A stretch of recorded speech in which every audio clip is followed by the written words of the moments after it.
नमस्कार दोस्तों, मैं सत्यम मिश्रा आप सभी का टेची लर्नर्स के यूट्यूब चैनल पे स्वागत और अभिनंदन करता हूं। दोस्तों आज से आप सभी के लिए प्रीवियस ईयर का प्रैक्टिस सेट लेके आया दोस्तों कि प्रीवियस ईयर जब आपका एग्जाम जो था जब ऑफलाइन मोड पे होता था तो किस टाइप के प्रश्न पूछे जाते थे।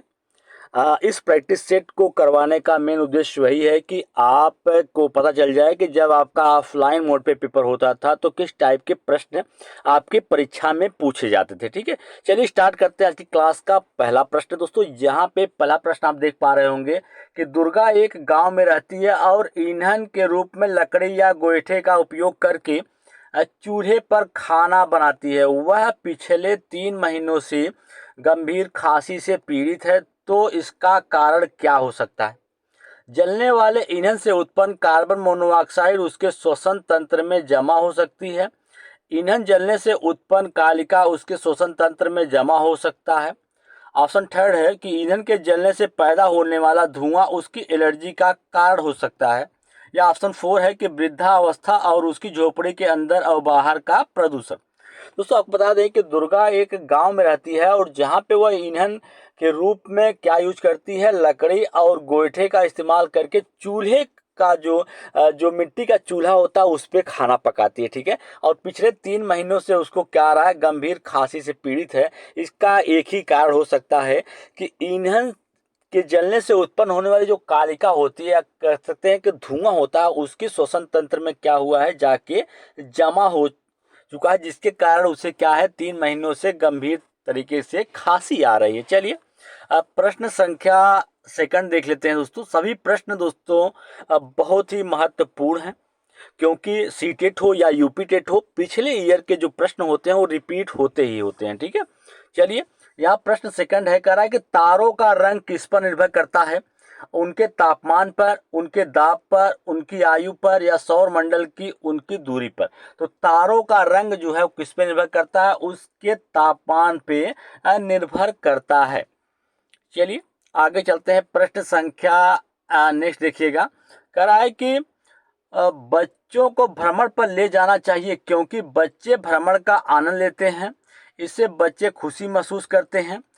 भ्रमण के दौरान बच्चे शोर नहीं करते, इससे बच्चे ज़्यादा सीखते हैं। बिल्कुल सही बात है दोस्तों, जब बच्चों को जितना ज़्यादा भ्रमण करवाएंगे, जब बच्चे भ्रमण करने के लिए जाते हैं कि कहीं कोई चीज़ देखने के लिए जाते हैं तो उसकी सारी ज्ञानेंद्रियाँ जो होती हैं या इंद्रियाँ जो होती हैं सभी एक्टिव हो जाती हैं। वो सब चीज़ों को देखता है, समझता है और उसके बारे में और जानने की एक कोशिश करता है। कहने का मतलब इससे बच्चा जो होता है वो ज़्यादा से ज़्यादा सीखता है। चलिए आगे चलते हैं। प्रश्न संख्या नेक्स्ट है दोस्तों, प्रश्न संख्या नेक्स्ट है कि नीली क्रांति का संबंध किससे है। अंतरिक्ष अनुसंधान से, पेयजल से, मुर्गी पालन से या मत्स्य पालन से। तो नीली क्रांति का संबंध दोस्तों किससे है, मत्स्य पालन से नीली क्रांति का संबंध है। और कभी कभी पूछ लेता है कि भूरी क्रांति का संबंध किससे है। तो भूरी क्रांति का संबंध उर्वरक उत्पादन से संबंधित है। ठीक है, और श्वेत क्रांति का संबंध किससे है, दुग्ध उत्पादन से संबंधित है। चलिए आगे चलते हैं। प्रश्न संख्या नेक्स्ट देखते हैं। प्रश्न संख्या नेक्स्ट देखिएगा, कह रहा है कि ईवीएस कक्षा में सरल प्रयोग प्रदर्शन का उपयोग के लिए किया जा सकता है।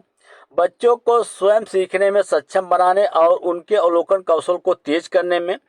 जो बड़ी कक्षा में किया जा रहा है उसका पालन करने के लिए। छात्रों द्वारा पूछे गए प्रश्नों के आधार पर विचारों पर चर्चा करने, अवलोकनों को संग्रहित करने और उनका विश्लेषण करने के लिए। कक्षा में अनुशासन सुनिश्चित बनाए रखने के लिए, छात्रों को नियंत्रित करने के लिए। तो बच्चों को देखिए दोस्तों, जहाँ पे बच्चों को स्वयं सीखने की बात कही जाए, बच्चे को प्राथमिकता दी जाए या उसको मेन माना जाए, वही क्या होता है, इस प्रश्न का राइट जवाब होता है। दोस्तों इस प्रश्न का राइट जवाब ऑप्शन नंबर फर्स्ट होगा, क्योंकि यहाँ पे कहा है बच्चों को स्वयं सीखने में, क्या कहता है, स्वयं सीखने में सक्षम बनाने और अवलोकन कौशल को तेज करने के लिए। चलिए आगे चलते हैं। प्रश्न संख्या नेक्स्ट देखते हैं। प्रश्न संख्या नेक्स्ट दोस्तों की कराए के निम्नलिखित में से कौन जम्मू कश्मीर के पड़ोसी राज्य हैं। हिमाचल प्रदेश पंजाब, हिमाचल प्रदेश उत्तर प्रदेश, उत्तराखंड राजस्थान या हिमाचल प्रदेश उत्तराखंड। तो जम्मू कश्मीर के पड़ोसी राज्य कौन से हैं, हिमाचल प्रदेश और पंजाब जो है क्या है, जम्मू कश्मीर के पड़ोसी राज्य हैं। चलिए आगे चलते हैं। प्रश्न संख्या नेक्स्ट देखिएगा दोस्तों, कराए कि ईवीएस में एक अच्छे दत्त कार्य का मुख्य रूप से क्या लक्ष्य होना चाहिए। प्रभावी अधिगम के लिए पाठ को संशोधित करना, समय का इष्टतम उपयोग कराना, छात्रों के बीच अनुशासन सुनिश्चित करना। अनुशासन की बात दोस्तों बिल्कुल गलत है। जहाँ पे अनुशासन या बच्चे को दबाव करने की बात आ जाए, ऑप्शन आप तुरंत गलत काट दीजिए। उसके बाद जो ऑप्शन बचते हैं उसमें से आप सही आंसर का चुनाव करिए, ठीक है। विस्तारित अधिगम के अवसर प्रदान कर, बिल्कुल सही बात है दोस्तों। ईवीएस में एक अच्छे दत्तकार का मेन लक्ष्य यही होता है कि विस्तारित अधिगम मतलब बच्चा जो है उसको अधिक से अधिक सीखने के लिए अवसर प्रदान किया जाए। इस प्रश्न का राइट जवाब ऑप्शन नंबर 4 है। चलिए आगे चलते हैं, प्रश्न संख्या नेक्स्ट देखते हैं। प्रश्न संख्या नेक्स्ट देखिएगा कि दोपहर के भोजन के ब्रेक के बाद ईवीएस पढ़ाते समय आप पाते हैं कि छात्र पाठ में रुचि नहीं ले रहे हैं, आप क्या करेंगे? बच्चों को मैदान में खेलने के लिए बाहर ले जाएंगे, उन्हें अपने सिर को डेस्क पर रखकर आराम करने के लिए कहेंगे, या पाठ को दिलचस्प बनाने के लिए कई बुद्धि आधारित सर्वदृश्य सहायक सामग्री का उपयोग करेंगे, या विषय को तुरंत बदल देंगे? बिल्कुल दोस्तों, आपको बता दें कि दोपहर का भोजन करने के बाद आपका जो क्लास है वो ईवीएस का है, पर्यावरण अध्ययन का है। तो आप पाते हैं कि बच्चे जो है पाठ में क्या रुचि नहीं ले रहे हैं दोस्तों। बिल्कुल सही। इसके लिए आपको क्या करना है कि पाठ को दिलचस्प बनाने के लिए कई प्रकार के दृश्य श्रव्य सामग्री या किसी भी तरीके से बच्चों को पढ़ाने की कोशिश करेंगे, न कि उनको कह देंगे कि आप दूसरा विषय पढ़ाएंगे या आप डेस्क पे अपना सर रख के सो जाइए, ऐसा कुछ नहीं कहेंगे, बल्कि पाठ को दिलचस्प बनाने की कोशिश करेंगे, अच्छे से अच्छे तरीके से उसको समझाने की कोशिश करेंगे। चलिए आगे चलते हैं, प्रश्न संख्या नेक्स्ट है दोस्तों। कराए कि घटपर्णी एक ऐसा पौधा है जो मेढक, कीड़े, यहाँ तक कि चूहों को भी फंसा कर खा जाता है। हमारे देश में यह पौधा कहाँ पाया जाता है? अरुणाचल प्रदेश, मेघालय, असम या उड़ीसा? तो ऐसा पौधा दोस्तों, घटपर्णी एक ऐसा पौधा होता है जिसका जो सिरा होता है पत्ती से ढका होता है, घड़ा नुमा होता है। यह क्या करता है? मेढक कीड़े को एक दोस्तों मनमोहक तरीके से कह सकते हैं उसमें से एक सुगंध निकलती है, उस के जरिए जो कीड़े मकोड़े होते हैं उसके पास चले जाते हैं और उसको फंसा के क्या करता है? खा जाता है। यह हमारे देश में कहाँ पाया जाता है? मेघालय में पाया जाता है। चलिए आगे चलते हैं, प्रश्न संख्या नेक्स्ट देखते हैं। कह रहा है कि मधुबनी चित्रकला बनाने के लिए कलाकार उपयोग करते हैं। मधुबनी चित्रकला जो होती है उसको बनाने के लिए जो चित्रकार हैं किसका उपयोग करते हैं? विशेष रूप से बनाए गए पोस्टर रंग का, बहुत अच्छी गुणवत्ता के फाइबर रंग का, चांदी और सोने को घोलकर बनाया गया रंग, चावल के पाउडर का रंगीन घोल। बिल्कुल सही दोस्तों। बात यह है कि जो मधुबनी चित्रकला है वो फेमस कहाँ के लिए? बिहार के लिए प्रसिद्ध, बिहार की एक प्रसिद्ध चित्रकला है मधुबनी चित्रकला। और इसके लिए चावल के पाउडर के रंगून घोल बना के दीवारों पे विभिन्न प्रकार के पैटर्न या डिजाइन या चित्र बनाए जाते हैं। चलिए आगे चलते हैं, प्रश्न संख्या नेक्स्ट है दोस्तों। इससे आपको क्लियर हो जाएगा कि ऑफलाइन मोड में किस तरीके के प्रश्न पूछे जाते थे पहले। बीज अंकुरण की अवधारणा को किसके द्वारा सबसे अच्छे तरीके से पढ़ाया जा सकता है? अंकुरित बीज को कक्षा में दिखाना और अंकुरण की प्रक्रिया को समझाना, बोर्ड पर चित्र के माध्यम से अंकुरण के चरणों को प्रस्तुत करना, बीज अंकुरण की तस्वीरें दिखाना, छात्रों को बीज बोने की एक गतिविधि करने के लिए विभिन्न चरणों का अवलोकन करने के लिए और उनका चित्रण करने के लिए कहना। बिल्कुल सही दोस्तों। इसी चीज से जो इसका ऑप्शन नंबर 4 है वही राइट है कि बीज, छात्रों को बीज बोने की गतिविधि है उसको करने के लिए खुद कहेंगे। अगर बच्चा खुद से कोई चीज करेगा तो उसको अच्छे तरीके से समझ सकता है और सीख सकता है। ठीक है, चलिए आगे चलते हैं, प्रश्न संख्या नेक्स्ट देखिएगा। कह रहा है कि एक ही फसल को बार बार उगाना और बहुत सारे रसायनों का उपयोग करने से मिट्टी हो जाती है। उपजाऊ, अनुपजाऊ, एक विशेष प्रकार की फसल के लिए उपयोगी या इनमें से कोई नहीं? तो दोस्तों आपको बता दें कि अगर एक कोई मैदान है उसमें एक ही फसल को बार बार उगाया जाता है, विभिन्न प्रकार के रसायनों का उपयोग किया जाता है, तो ऐसी मिट्टी की जो उर्वरा शक्ति होती है वो खत्म हो जाती है। कहने का मतलब है कि जो मिट्टी होती है वो अनउपजाऊ हो जाती है, मतलब उसमें किसी भी प्रकार की खेती को नहीं किया सकता। बिल्कुल सही। इस प्रश्न का राइट जवाब ऑप्शन नंबर 2 है। चलिए आगे चलते हैं, प्रश्न संख्या नेक्स्ट देखते हैं।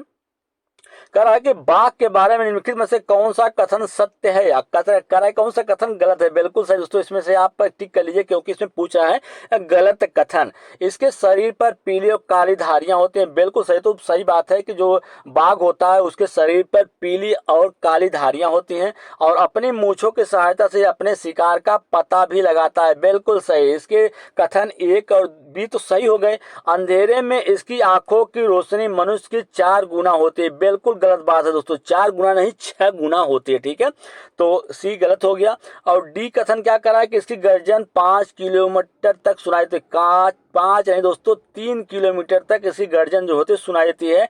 तो इस प्रश्न का राइट जवाब क्या हो जाएगा, ऑप्शन नंबर 3 हो जाएगा, क्योंकि पूछ रहा है कि गलत कथन कौन सा है। ठीक है, चलिए आगे चलते हैं। प्रश्न संख्या नेक्स्ट देखते हैं। प्रश्न नेक्स्ट देख लीजिएगा।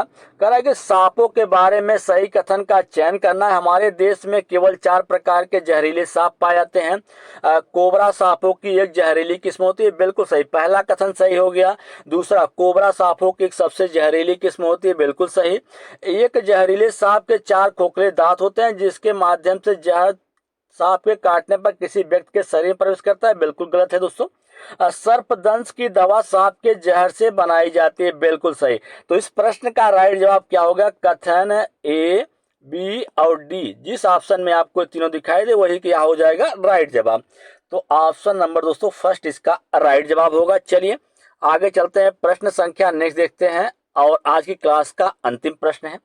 करा कि निम्नलिखित में पक्षियों में से कौन सा पक्षी काफी हद तक अपनी गर्दन को पीछे तक घुमा सकता है। मैना, उल्लू, कौवा या कोयल। दोस्तों आपको बता दें कि पक्षी अपनी गर्दन को काफी हद तक पीछे घुमा सकता है, और क्या है, उल्लू है। तो इस प्रश्न का राइट जवाब ऑप्शन नंबर सेकंड हो जाएगा। और कभी पूछ लेता है कौन सा पक्षी जो है जो झटके से अपनी गर्दन को आगे पीछे करता है, वो क्या होता है, मैना होता है, जो कि झटके से अपनी गर्दन को आगे पीछे करता है। और कभी कभी ये प्रश्न पूछ लेता है कि कौन सा पक्षी है जो कि पेड़ के सबसे ऊंची डाल पे अपना घोंसला बनाता है। तो क्या होता है, कौवा होता है, जो कि पेड़ की सबसे ऊंची डाल पे अपने घोंसले का निर्माण करता है। और पक्षी घोंसले का निर्माण इसलिए करते हैं ताकि वो अपने बच्चे को वहां पे जन्म दे सकते हैं या अपने अंडे को वहां पे जन्म दे सकते हैं। ठीक है, इसके अलावा कोयल के बारे में कभी पूछता है कि कौन सा पक्षी ऐसा है जो कि कभी घोंसले का निर्माण नहीं करता या अपना घोंसला खुद से नहीं बनाता है। तो क्या होता है, कोयल होती है, जो कि अपने घोंसले का निर्माण कभी नहीं करती है। वे क्या करती है, जहाँ पे कौवा का घोंसला होता है उसी में जाके अपना अंडा दे देती है, और कौवा जो होता है उसके अंडे की देखरेख करता है। ठीक है,